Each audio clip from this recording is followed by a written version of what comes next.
बहनों, एक अभिभावक होने के नाते हम अपने बच्चों से जीवन के प्रत्येक क्षेत्र में सर्वोत्तम प्रदर्शन की उम्मीद करते हैं, जिसके कारण हम उन पर अनावश्यक बोझ डालकर इस तरह अनावश्यक उम्मीदें करते हैं। ये उम्मीदें कभी कभी बच्चों को पढ़ाई से विमुख कर देती हैं। अभिभावक उन पर इस तरह का दबाव डालकर बेहतर शैक्षणिक प्रदर्शन चाहते हैं, जबकि बच्चा पढ़ाई के महत्व को नहीं समझता है। अभिभावक बच्चे से भविष्य में सफलता और एक अच्छी नौकरी की आशा करते हैं, लेकिन बच्चे इस बात को नहीं समझते हैं और उन्हें पढ़ाई से ज़्यादा खेलने में आनंद आता है। जब वही बच्चा मोबाइल पर गेम खेलते हुए जीतता है तो वह स्वतः प्रेरित हो जाता है, जबकि यही स्वतः प्रेरणा पढ़ाई में नज़र नहीं आती। अभिभावक चाहते हैं कि जिस तरह वह खेल में मन लगाता है उसी प्रकार वह पढ़ाई में भी मन लगाए और बहुत अच्छे अंकों से पास हो। इस समय विचार करने योग्य बात यह है कि बच्चा पढ़ाई के प्रति प्रेरित क्यों नहीं है, और अगर हम यह चाहते हैं कि बच्चा पढ़ाई के प्रति प्रेरित हो तो उसके लिए हम सबसे पहले यह देखेंगे कि क्या बातें हैं जो उसे प्रेरित होने से रोक रही हैं। हमेशा बात यही की जाती है कि हमारे बच्चे में पढ़ाई के प्रति रुचि नहीं है। हम सबसे पहले उन कारणों की बात करेंगे जो बच्चे को प्रेरित होने से रोक रहे हैं। यह कारण प्रत्येक बच्चे में अलग अलग हो सकते हैं। एक अभिभावक होने के नाते आपको यह समझना होगा कि आपके बच्चे में कौन सा कारण है कि बच्चे को विषय के बेसिक कॉन्सेप्ट क्लियर ना हो, जिसके कारण उसको आगे के पार्ट समझ में नहीं आते हों और उसमें विषय के प्रति अरुचि पैदा हो गई हो। कई बार शिक्षक का व्यवहार भी एक डीमोटिवेटर का काम करता है, जिसकी वजह से बच्चे को उस शिक्षक द्वारा पढ़ाए जा रहे विषय में अरुचि पैदा हो जाती है। कई बार शिक्षक के पढ़ाने के तरीके और विद्यार्थी के समझने के तरीके अलग अलग होना। कई बार अभिभावकों और शिक्षकों द्वारा बच्चे की छोटी छोटी कमियों की लगातार आलोचना करने के कारण छोटी मोटी असफलताओं पर या आपके द्वारा उम्मीद किए गए परिणाम ना लाने पर छोटी छोटी गलतियों पर डांटना। इन कारणों से बच्चे में आलोचना का भय, फेल होने का भय, गलतियों का भय उत्पन्न हो जाता है, जिसके कारण वह किसी भी काम को नहीं करता, क्योंकि उसको लगता है कि जब प्रयास नहीं करेंगे तो ना गलती होगी, ना असफल होंगे, ना ही किसी तरह की आलोचना होगी। इसके साथ हम यह भी देख लेते हैं कि हमारी पेरेंटिंग स्टाइल कैसी है। अगर आपकी ऑटोक्रेटिक या तानाशाही भरी पेरेंटिंग स्टाइल है तो आप अपने बच्चे के ऊपर अपनी इच्छाएं थोपना बंद करें।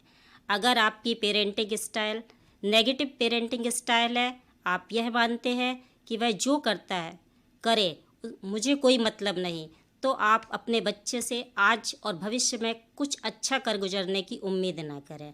अगर आपकी parenting style helicopter parenting style है, ऐसे अभिभावक हर समय अपने बच्चे की सुरक्षा में लगे रहते हैं, उनकी समस्याएं खुद ब खुद हल करने में लगे रहते हैं। ये बच्चे बड़े होकर आत्म केंद्रित हो जाते हैं और आत्मविश्वास की कमी रहती है और जीवन के निर्णय नहीं ले पाते। बच्चे को अपनी समस्याएं खुद हल करने दें। यह जब बहुत ज़रूरी हो तभी उसकी सहायता करें। जब हम अपनी समस्या खुद हल करते हैं तो आगे के लिए प्रेरणा मिलती है। बच्चों को कैसे प्रेरित करें? प्रेरित करना हमेशा किसी काम के एक्शन से आता है, उसके रिजल्ट से नहीं। बच्चे को प्रेरित करने के लिए धैर्य की ज़रूरत है। आपके एक बार कहने या प्रयास करने से बच्चा प्रेरित हो आवश्यक नहीं है। प्रत्येक व्यक्ति का प्रेरणा स्तर और प्रेरणा स्रोत अलग अलग है। जिस बात से हम या आप प्रेरित हो सकते हैं उसी से हर व्यक्ति प्रेरित हो यह जरूरी नहीं। हमारे बच्चे को क्या प्रेरित करता है, इसका अवलोकन और विश्लेषण करने का प्रयास करेंगे। कुछ मोटिवेटर्स हम चर्चा कर रहे हैं, जिनके अप्लाई करने से हम बच्चे को प्रेरित कर सकते हैं, लेकिन ध्यान रखिए इसमें धैर्य की आवश्यकता है। प्रत्येक बच्चे का मोटिवेशन अलग अलग है। जिस मोटिवेशन से वह आज प्रेरित नहीं हुआ है, लेकिन वही मोटिवेशन से वह कल किसी अन्य कार्य के लिए प्रेरित कर सकता है। आप इस बात का ध्यान जरूर रखें कि आपकी बातें बच्चे को प्रेरित कर रही हैं या हताश। किसी को डीमोटिवेट करना बहुत आसान है, जबकि मोटिवेट करने के लिए समय और प्रयास की ज़रूरत होती है। प्रेरित करने की इस प्रोसेस में आप बच्चे के साथ खड़े हों, ना कि उसके विरोध में।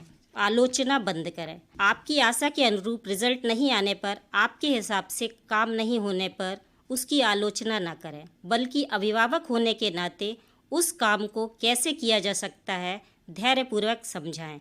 ज़रूरत हो तो कई बार समझाएं। इस बात का ध्यान रखें कि आपके ज्ञान और उसके ज्ञान अनुभव में फ़र्क है। उसके प्रयास की प्रशंसा करें, परिणाम अपने आप आने लगेगा। डांटना फटकारना बंद करें। किसी बच्चे को मोटिवेट करने का महत्वपूर्ण बिंदु उस बात का कि जिसमें आप सुधार करना चाहते हैं, उसको लेकर नाराज़ न हो। आप तय करें कि आप प्रेरित कर रहे हैं या डर पैदा कर रहे हैं। आप उसकी परफॉर्मेंस सुधारने में अपना सहयोग दें, उसके साथ खड़े हों। डांटें या आलोचना ना करें। हाँ, खुद सुधार ना करें।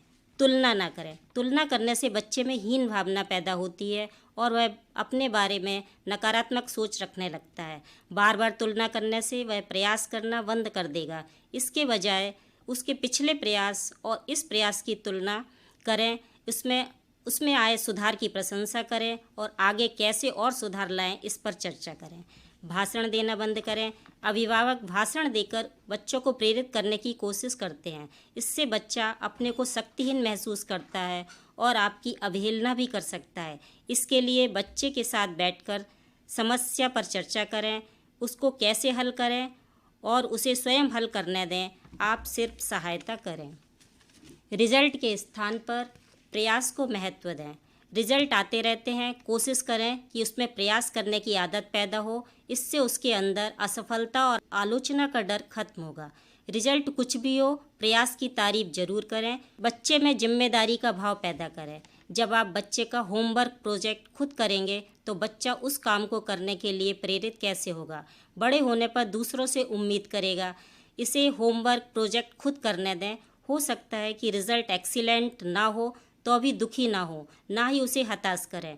बच्चे के प्रयास की तारीफ करें। इससे बच्चा सुधार की कोशिश करेगा और यही निरंतर सुधार उसे प्रेरित करेगा। बच्चे को अपने प्रोजेक्ट खुद तय करने दें। जब वह स्वयं तय करेगा तो उसमें रुचि लेगा। अपने आप तय करेगा तो प्रोजेक्ट अपना आप करने लगेगा। उसको सिर्फ उसके पूरे होने का इंतज़ार रहेगा। जब खुद तय करके बनाएगा तो उसे वह खुद ही अपने आप से पूरा करेगा। बस आप सहयोग देते रहें और प्रयास की सराहना करते रहें। पाठ को दैनिक जीवन और आसपास से जोड़ें। जब बच्चा पढ़े, उसे पाठ का उपयोग देखेंगे तो रुचि पैदा होगी और वह अधिक सीखने के लिए प्रेरित। अखबार और कहानियाँ पढ़ने की आदत डालें। कहानियाँ सुनाएं। छोटे बच्चों को प्रेरक कहानियाँ सुनाएं। इन कहानियों के पात्रों से उसे प्रेरणा मिल सकती है। बच्चों को पढ़ने में आ रही समस्याएं समझें। समस्या क्यों हो रही है, इस पर विचार करें कि बच्चे के समझने और हमारे पढ़ाने के तरीके में फ़र्क हो सकता है। बच्चे को उस तरीके से समझाएं जिससे वह समझ सकता है। अगर वह समझ गया तो वह पढ़ने के लिए खुद प्रेरित हो जाएगा। बच्चों को बच्चा समझें, प्रोजेक्ट या क्राफ्ट नहीं। जब हम बच्चे को प्रोजेक्ट समझते हैं तो उसे हम अपने हिसाब से संभालते हैं। बच्चे की कोई भूमिका नहीं रहती, वह रोबोट की तरह लगा रहता है। क्या आप सोचते हैं कि ऐसा बच्चा स्वतः प्रेरित होगा? शायद नहीं। उसको उसकी क्षमताएं, योग्यताएं और रुचि के हिसाब से काम दें, वह सेल्फ मोटिवेटेड हो जाएगा।